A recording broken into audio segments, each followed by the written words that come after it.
Hermosa gente, buenas noches. Eh,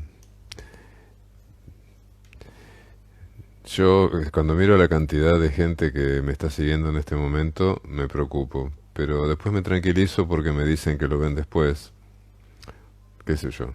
Eh, Voy a pensarlo así. Pero bueno, somos más de 140 almas en este momento, 21:05, para dar comienzo a esto que dimos en llamar este no es necesario que la vida pase por la psicología, pero si la psicología no pasa por la vida no se entiende.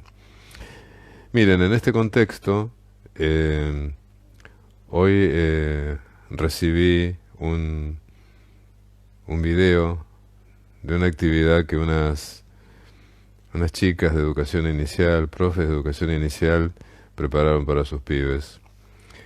Este, la verdad, quedé impresionado. La persona que me lo mandó, una hermosa persona muy querida y muy querible, me mostraba lo que estaban haciendo para esas criaturas, ¿no? Y no podía dejar de pensar en que, bueno, o sea, los disfraces, pero no solo los disfraces, la actitud, la capacidad, la ternura que irradiaban en ese video para sus estudiantes, a los que no podían ver, eh, era tan intensa y estaba tan bien dirigida. ¿Por qué?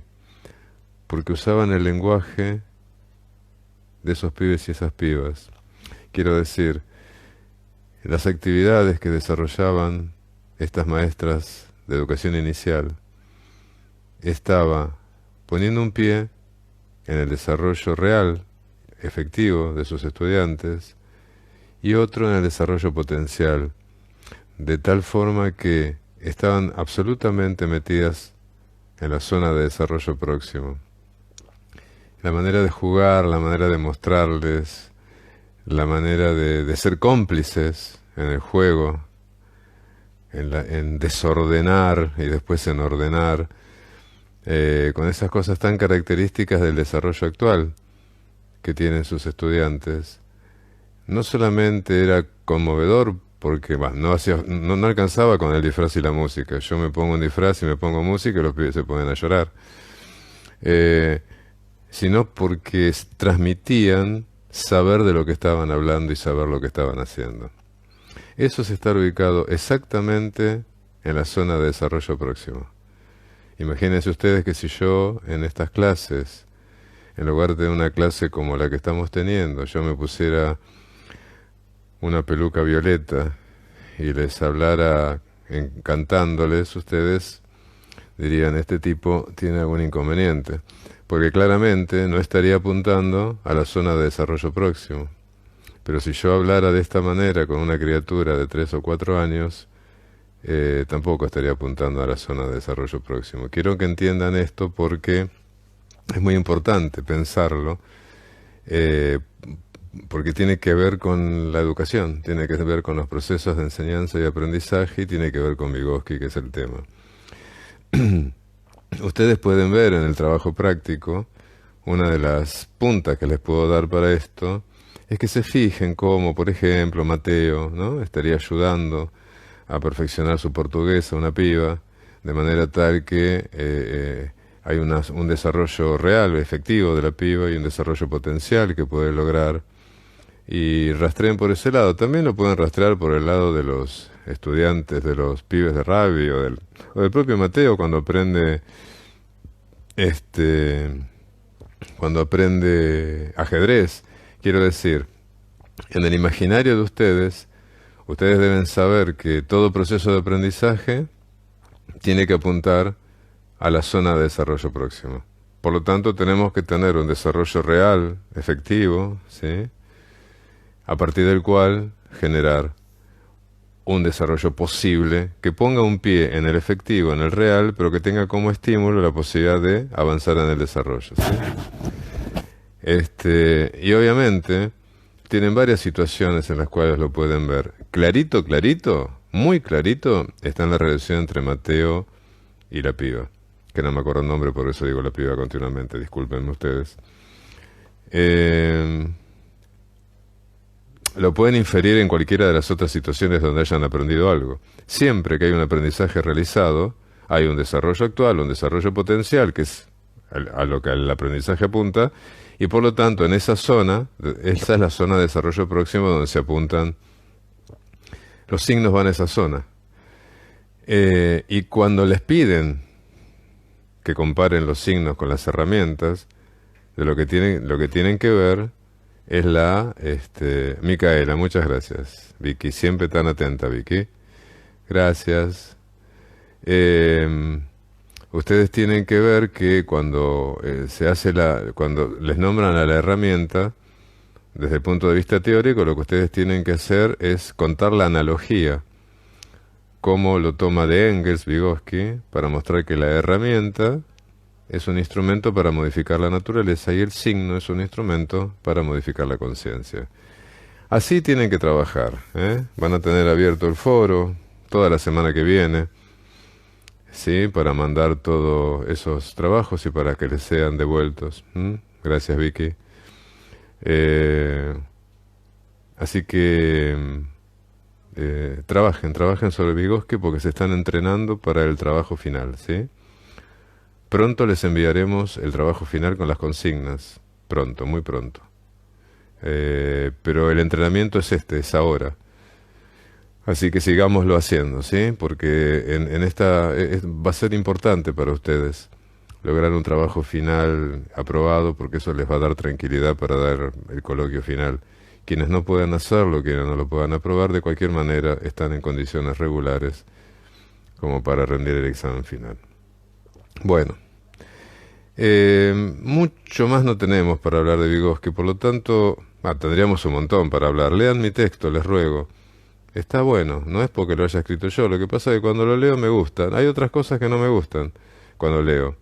El texto de Vygotsky me gusta. El que no me gusta es el texto que viene ahora. No me gusta, ¿qué le voy a hacer? Pero vamos a hablar. Resulta que es miércoles, tenemos que empezar un tema nuevo. Resulta que allá por el año 1890, ¿sí? Imaginen 1890. Trasládense a 1890. Miren, para que vean el clima de época. Gracias, Natalia. Para que vean el clima de época, 1890, 1912, es decir,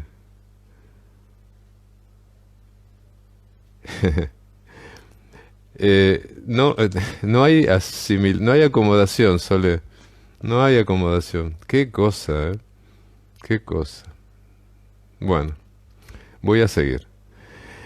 Allá por 1890, época victoriana, exactamente, Natalia, la época victoriana, les cuento, por ejemplo, el Titanic se hundió en 1912.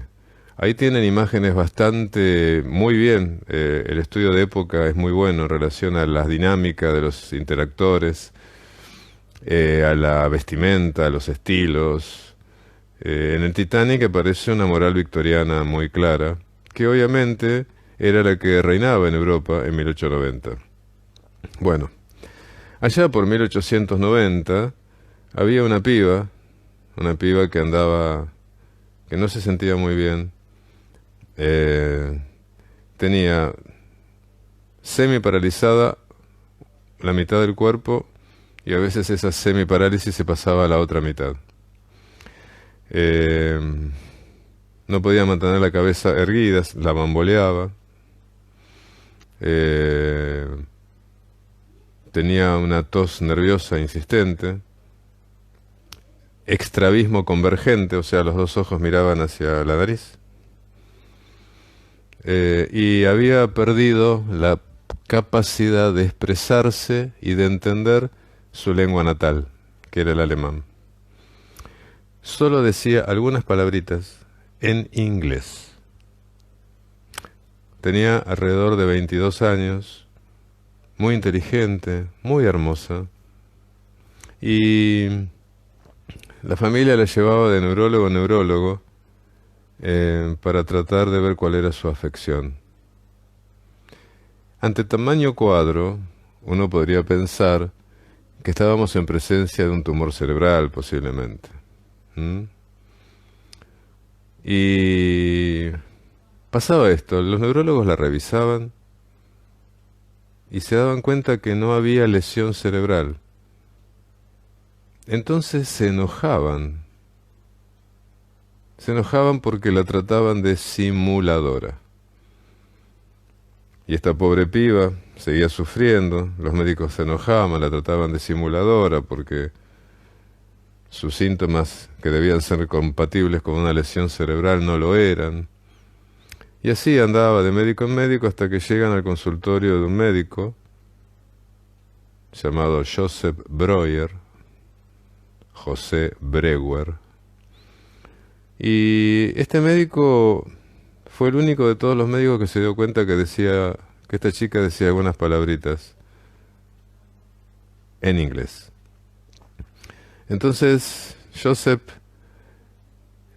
se dio cuenta y le preguntó, ¿qué estás diciendo? ¿Qué? Fue el primero que la escuchó. Y la empezó a escuchar, y la escuchó durante 2 años, porque desde ese momento Ana, así pasó a la historia del movimiento psicoanalítico como Ana O, hablaba con Breuer y le contaba historias cargadísimas de afecto. Después de contarle esas historias, sus síntomas mejoraban y se sentía mejor. Ana inaugura en el consultorio de Breuer la cura por la palabra, un método revolucionario para tratar las afecciones anímicas, aún con compromiso orgánico. Y a partir de allí, de esta relación entre este médico y esta paciente, nace el psicoanálisis. Yo voy a decirles que históricamente se dice que Freud es el padre del psicoanálisis, y yo tengo para mí que Ana es la madre del psicoanálisis. Ana contó de qué se trataba, Breuer escribió de qué se trataba, pero como Breuer era muy nuevito en todo esto, dejó caer la llave de la entrada del inconsciente. Y fue Freud el que tomó esta llave y abrió ese camino para todas y todos nosotros.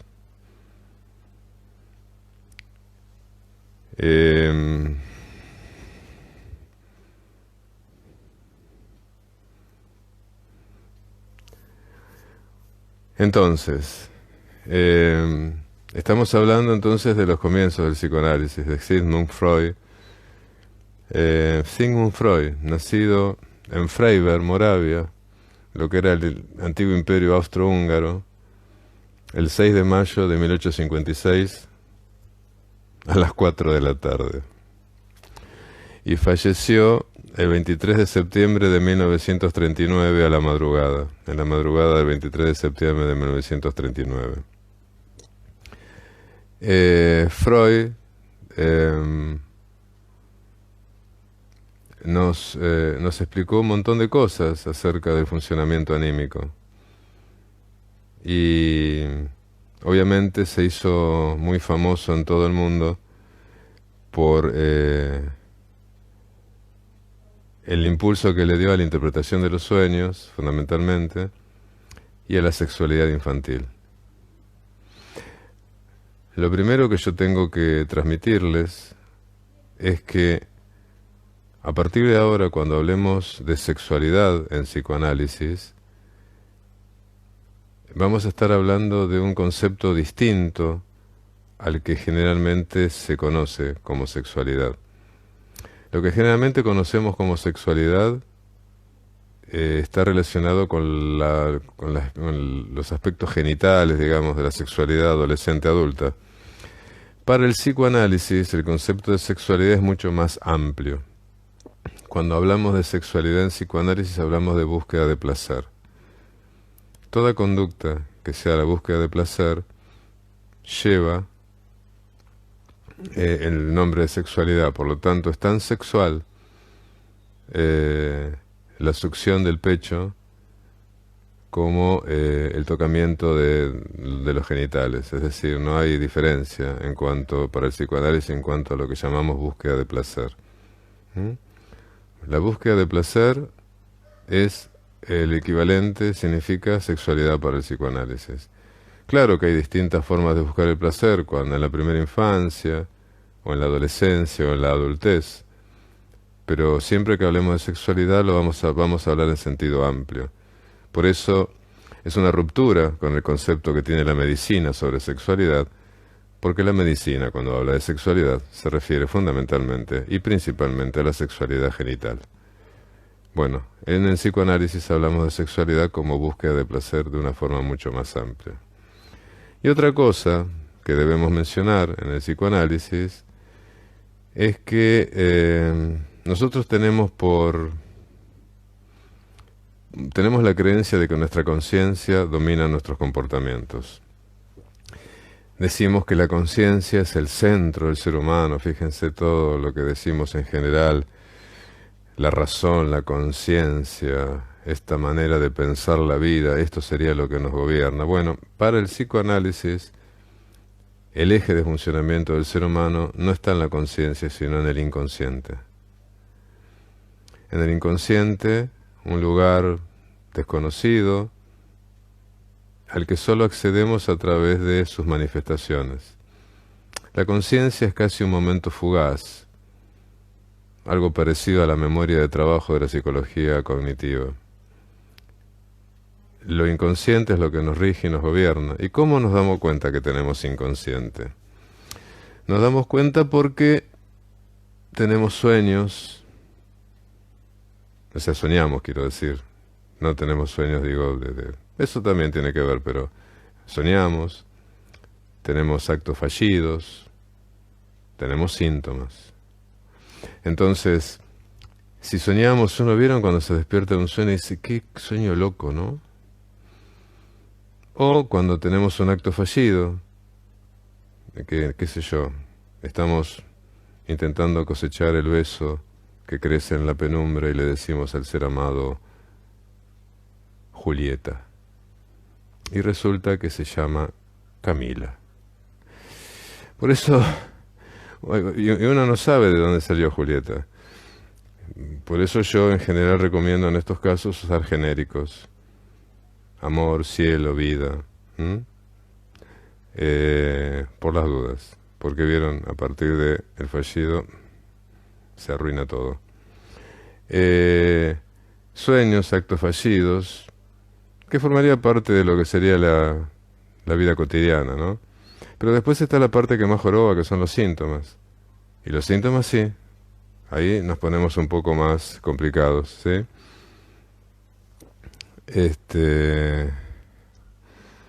Nos ponemos más complicados cuando los síntomas o nos hacen sufrir o los hacen sufrir a los otros. Palazo en la cabeza se dio Checho. No, le dio Checho un palazo en la cabeza. Hay una cosa que quiero decirles. Uno en general no sabe de dónde sale el fallido, ¿eh? No es que sepa.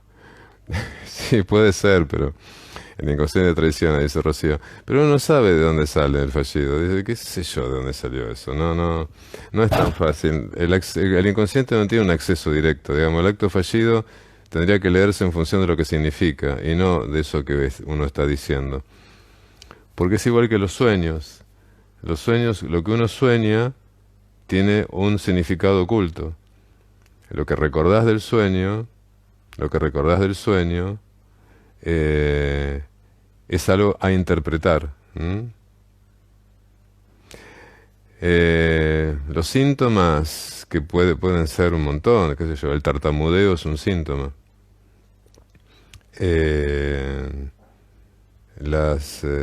Hay síntomas clásicos que uno no sabe de dónde viene, qué sé yo.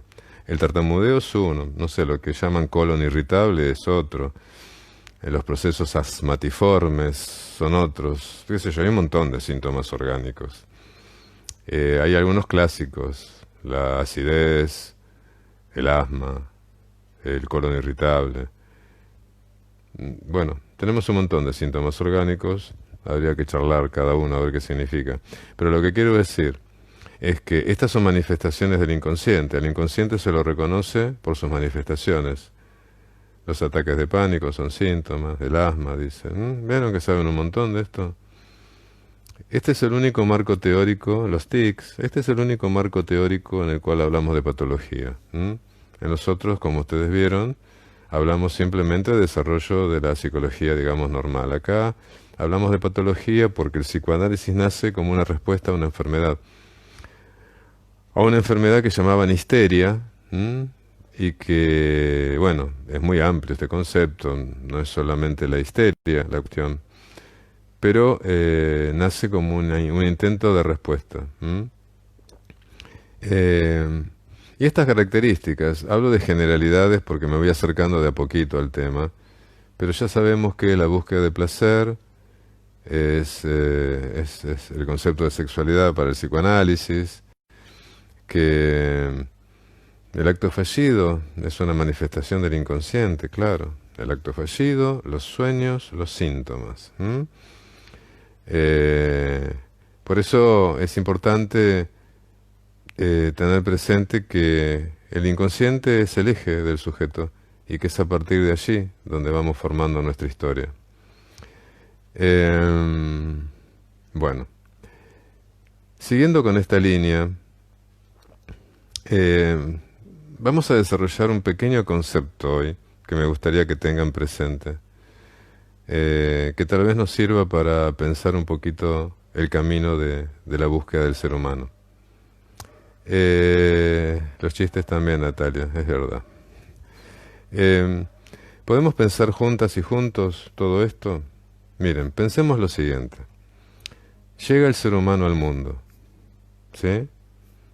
Un ser humano totalmente desprotegido, totalmente vulnerable, que sale del vientre materno y que llega al mundo en un estado en el cual todo ha cambiado, no hay armonía, es todo deshilachado para él.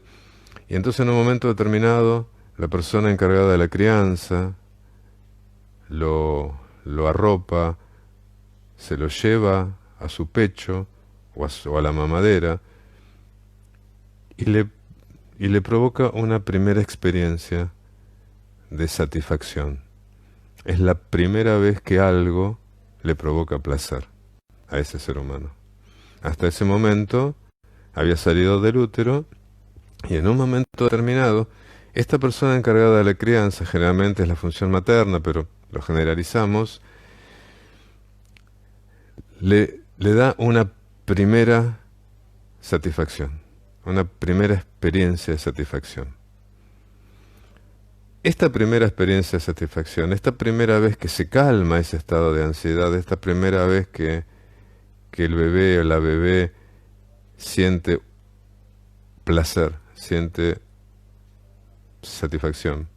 Esta primera experiencia de satisfacción, esta criatura a lo largo de la vida la va a buscar continuamente. Va a buscar repetir esa primera experiencia.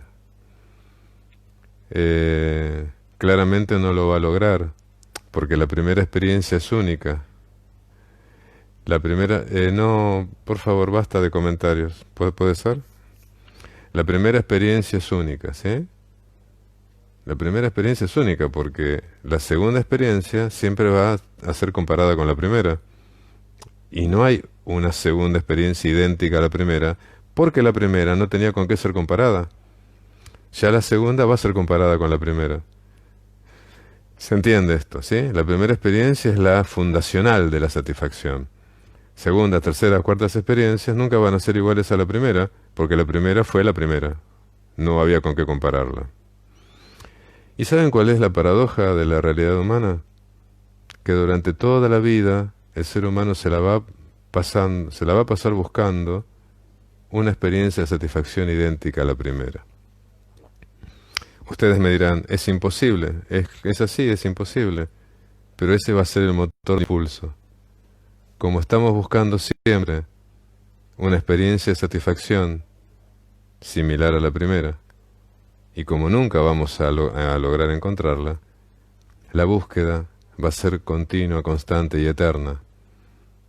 Entonces, en esa búsqueda vamos a ir logrando cosas, vamos a ir buscando el primer juguetito, a ver si este juguetito nos da la satisfacción que buscamos, y por un momento parece que sí, pero después no, y buscamos otro, y después ya de más grandes, esa zapatilla, o esa camisa, o esa remerita, y después ya de más grandes, esa carrera,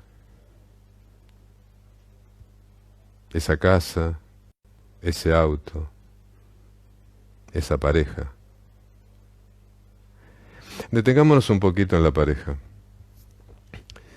En general, cuando llegamos a la adolescencia, el trabajo fundamental del adolescente es vérsela con aquello que tiene que ver con su partener sexual. No importa acá el género, importa que es la búsqueda de partener sexual, es la misión, digamos, de la adolescencia en sus comienzos y después continúa toda la vida. Si seguimos esta lógica que yo les venía contando, ustedes comprenderán que la búsqueda y la elección de este partener también va a buscar ser idéntica a la primera experiencia de satisfacción. Ya se dieron cuenta, ¿no? No va a ser así. Entonces de entrada va a parecer que sí. Y después con el tiempo, bueno, queda una especie de bachecito ahí donde sí, está piola, pero no colma. Entonces uno a veces, como cree que debería colmarlo, porque si no, no es lo adecuado, uno se cuestiona, ¿será? ¿Vieron cómo es esto? Durante el primer proceso de enamoramiento, el otro es todo, la otra es todo. De repente, pasan algunos meses y ya no es todo. Ya es un montón, pero queda un cacho que no, que no. Y entonces es un montón y queda un cacho que no. Pero para el otro también, uno es un montón y queda un cacho que no. O sea, está lo que uno es y el cacho que queda. De los dos lados. ¿Sí? Porque como no es igual a la primera experiencia de satisfacción, entonces tenemos uno y el otro. Y el cacho que queda y el cacho que queda. O sea, lo que está por afuera de lo que produce satisfacción. En ese momento, en general, lo que uno hace es irse. Porque dice, no, tengo que encontrar una experiencia de satisfacción igual a la primera marca. El camino sería distinto. El camino sería decirle al otro, déjame hacerte creer que yo soy lo que a vos te falta. Y si el otro también se lo dice a uno, entre los dos, el que uno es y quién es el otro, y ese cacho que falta, y ese cacho que me falta, si uno le dice, déjame hacerte creer que yo soy lo que a vos te falta, pueden ser felices los cuatro.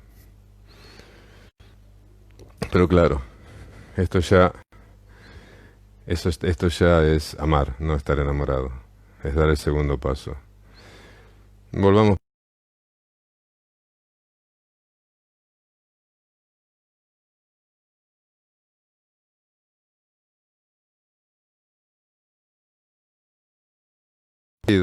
¿Sí? De esta marca, este empuje continuo y constante de buscar continuamente en la vida aquello que nos haga feliz. Ses.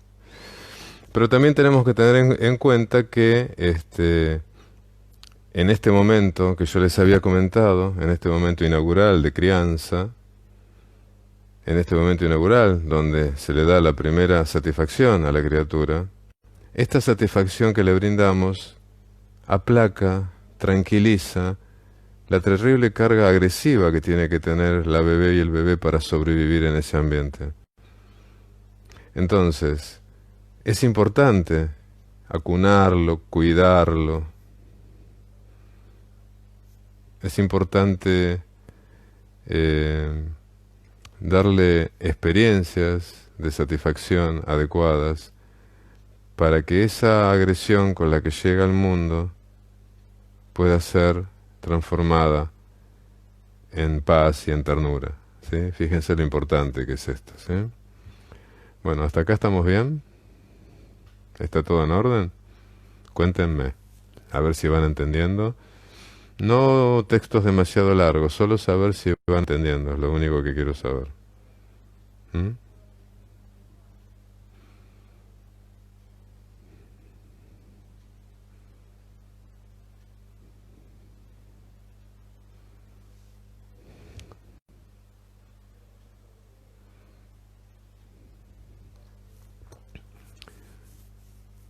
Ajá, muy bien.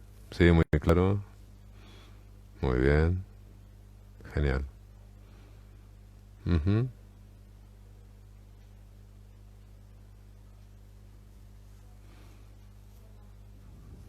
Bueno, muy bien. Entonces, tengo... Está bien. Tengo se entiende, todo bien, Max. Ajá, bárbaro. Bueno, entonces, hablemos un poquito de, de esto que llamamos inconsciente, ¿sí? A ver, ¿qué característica tiene el sistema inconsciente? ¿Mm? ¿Cómo sería el sistema inconsciente? Eh, el sistema inconsciente es un sistema que anida fundamentalmente allí en ese sistema inconsciente, ahí donde está nuestro inconsciente, digamos. Ahí va, si ustedes quieren, vamos a ponerlo así, ahí va todo lo que reprimimos. ¿Mm? Vamos a pensarlo así, por ahora, digamos. Nosotros reprimimos. ¿Por qué reprimimos? ¿Cuál es el sentimiento que nos lleva a reprimir? O sea, a transformar algo que está sucediendo en inconsciente, a mandarlo al inconsciente. ¿Por qué reprimimos? Reprimimos porque eso que sucede nos genera angustia. Angustia. No una angustia, ay, qué angustiadito que estoy. No, una angustia, de esas angustias que a uno se dobla por la mitad, ¿eh?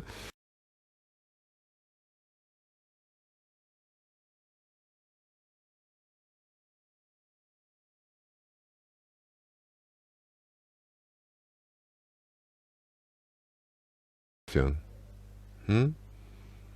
Sí, Eli, sí. Entonces, lo que uno hace cuando reprime es mandar aquello que genera angustia a el inconsciente. Angustia, angustia, angustia, angustia, angustia, solo angustia. Eso me gustó, Genesha.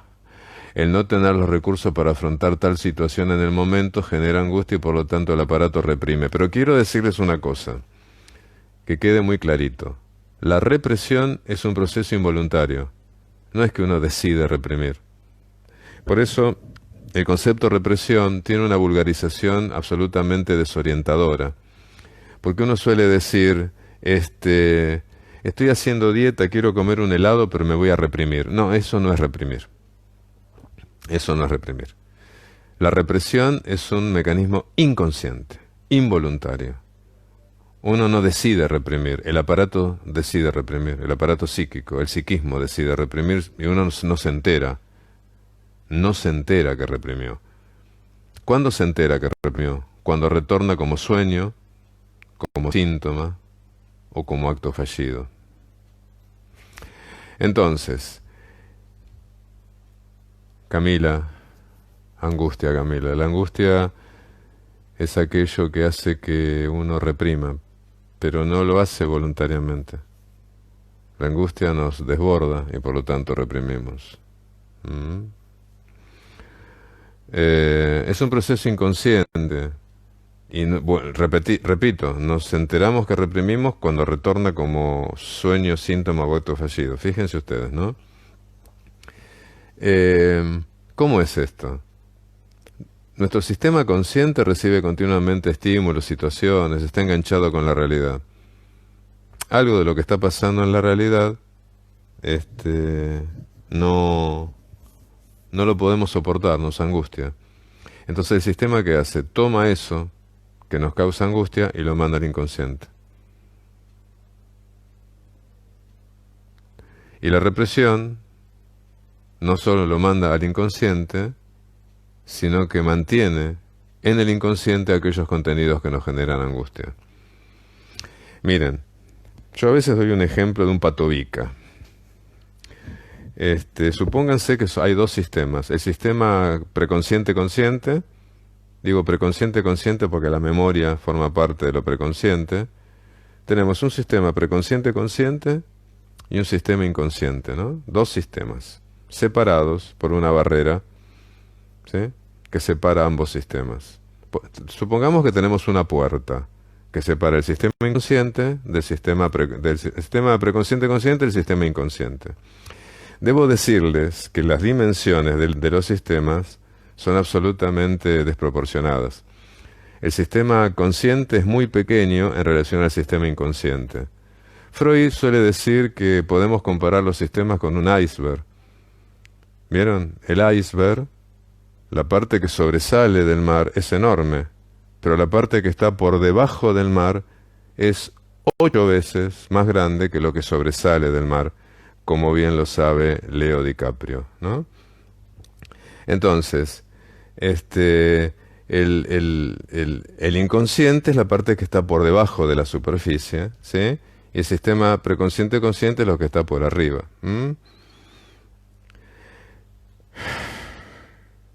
Elizabeth, no puedo contestar ahora, ¿sí? Déjame seguir. Entonces, entiendo que genera movilización esto, pero bueno, síganme. Entonces, algo sucede en nuestra realidad que hace que mandemos al inconsciente. Me van a obligar a sacar los comentarios, chicas. Dale, no sean así, sean bonitas. Entonces, supónganse que en la puerta entre un sistema y el otro, porque están comunicados, el sistema consciente con el sistema inconsciente, el sistema preconsciente-consciente con el inconsciente, están comunicados. Pero en la puerta hay un patobica. ¿Vieron? Derecho de admisión, permanencia. Entonces, ese patobica tiene un chaleco. En el pecho, que es la cara que mira al sistema preconsciente-consciente, dice represión. En la parte de atrás del chaleco, la que mira al inconsciente, dice resistencia. ¿Esto qué quiere decir? Que la misma represión que manda los contenidos al inconsciente actúa como resistencia para que no vuelvan. ¿Sí? Entonces, es importante lo que estamos diciendo, porque la represión actúa reprimiendo, o sea, desalojando de la conciencia los contenidos que generan angustia, mandándolos al inconsciente, pero también actúa como resistencia para que estos contenidos no regresen. Pero ustedes me dirán, acabas de decir que regresan, como sueños, síntomas, acto fallido. Claro. Miren lo que pasa. Estos contenidos están en el inconsciente, ¿no? Y quieren regresar porque son así de insistentes. Todo lo no resuelto tiende a regresar, les aviso por la duda, ¿sí? Entonces, ¿cómo hacen para regresar? ¿Cómo hacen para burlar al patobica que está con el chaleco parado ahí como resistencia? ¿Cómo hacen para burlar a la resistencia? ¿Cómo haces si el tipo te tiene junado para poder volver al sistema? Se disfrazan. Se disfrazan. Ahí quieren disfraces. Entonces esta resistencia no se apiola que vienen los contenidos y pasan. Entonces, cuando tenés el acto fallido, vos que le ibas a pegar un palazo al chabón, cuando tenés el acto fallido, es un disfraz que tomó un contenido reprimido. No tenés idea por qué tomó ese disfraz. Pero como tomó ese disfraz, pasó. Después tenemos que analizar qué significa eso. Cuando tenés un sueño, Vieron que el sueño a veces son re locos, porque están disfrazados, algo inconsciente, reprimido, se disfrazó para poder aparecer como sueño. Por lo tanto, lo que soñás no es el contenido del inconsciente, sino que es es algo a interpretar, a ver qué quiere decir eso, porque lo que eso quiere decir es el contenido del inconsciente. Lo mismo cuando tenés un síntoma. Si tenés tartamudeo, no es un tema de que no te ande bien la lengua. Hay que interpretar eso, a ver qué significa. ¿Por qué llegó de esa manera a molestarte como síntoma? Entonces, la idea fundamental que quiero transmitir en este momento es que los contenidos reprimidos, que son reprimidos porque generan angustia, pasan al inconsciente, pero como todo aquello que reprimimos, lo reprimimos porque no lo hemos resuelto. Ha quedado descarrilado en nuestra vida. Entonces va a pugnar por volver. Y para volver tiene que burlar la resistencia y por lo tanto, para burlar la resistencia se tienen que disfrazar para que la resistencia no los reconozca. Un último comentario por hoy, porque este es un tema muy importante, muy denso, y por lo tanto, en mi importante me refiero a la densidad que tiene, y quiero transmitirles algo. Eh, Nosotros reprimimos porque no, porque nuestro yo, digamos, no tiene los elementos, los instrumentos, no tiene la fortaleza para afrontar aquello que está sucediendo y por lo tanto al no tener la fortaleza genera mucha angustia y por eso reprimimos. Ahora, es importante entender dos cosas. Que cuando reprimimos no teníamos la fortaleza para enfrentar el conflicto y que seguramente no estábamos acompañados para hacerlo. Entonces funcionamos con, con esa sensación, con la sensación de no poder resolverlo. Como los elefantes que están enganchados de una pata a una argolla con una cadenita muy finita que los lleva al piso. Y uno ve claramente que ese elefante podría soltarse cuando quisiera. Sin embargo, apenas mueve la pata, siente el ruido de la cadenita, baja la pata otra vez y se queda quieto. ¿Saben por qué? Porque está atado así desde chiquitito, cuando no tenía fuerzas para desatarse, cuando no tenía fuerzas para soltarse. Y ahora que es grande y tiene la fuerza, no lo sabe, no lo sabe. Entonces siente que no la tiene. Cuando reprimimos también, éramos chiquitos y no teníamos la fuerza. Y ahora que somos grandes, creemos que no tenemos la fuerza. Y por eso tememos en alguna parte nuestra afrontar aquello que nos está pasando. La buena noticia es que ahora sí tenemos la fuerza. Y seguramente ahora también estamos acompañados. Así que de lo que se tratará es de encontrar las fuerzas que tenemos para enfrentar aquello que antes no pudimos. Y yo les puedo asegurar que esto siempre tiene un final que está bastante piola. Esto por hoy. Vamos a seguir con esto, pero necesito que me lean. Es el texto mío, ¿qué le voy a hacer? Comentarios.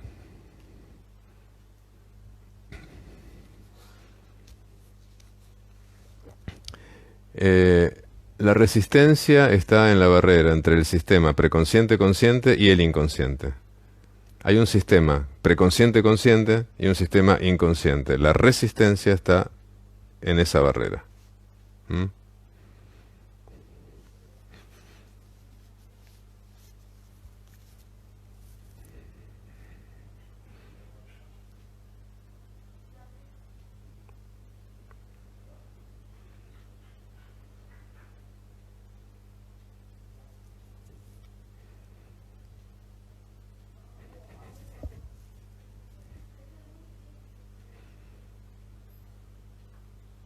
No, los vamos a subir, los vamos a subir.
Bueno, gente, nos vemos en el próximo vivo.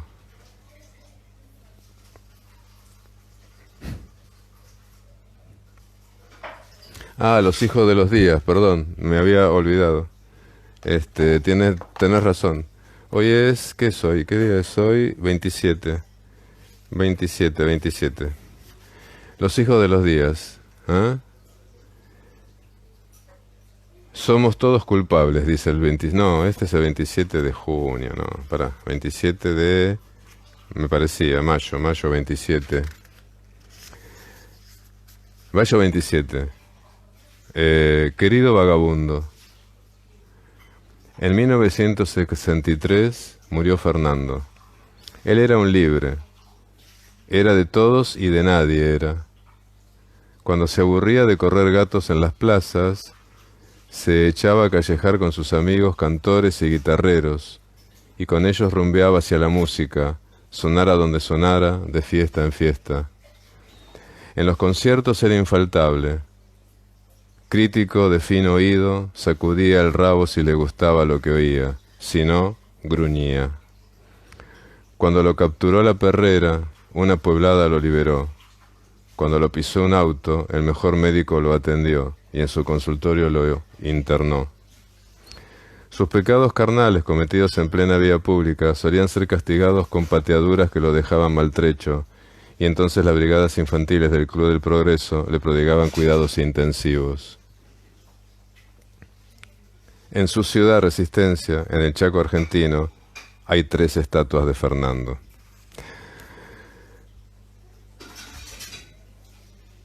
Eduardo Galeano, ¿no?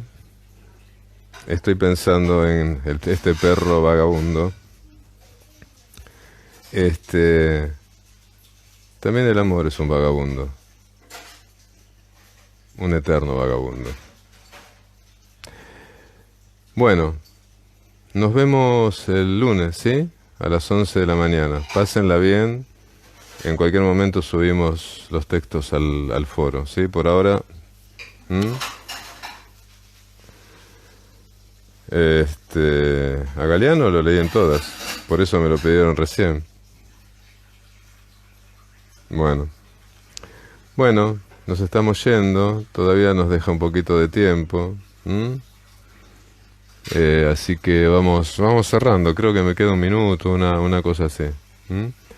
Así que ojalá les haya servido esto que charlamos hoy, para empezar a pensar en términos psicoanalíticos, ¿sí? Después se pone un poco más densa la cosa, pero bueno, como introducción está bastante buena. Así que nos vemos.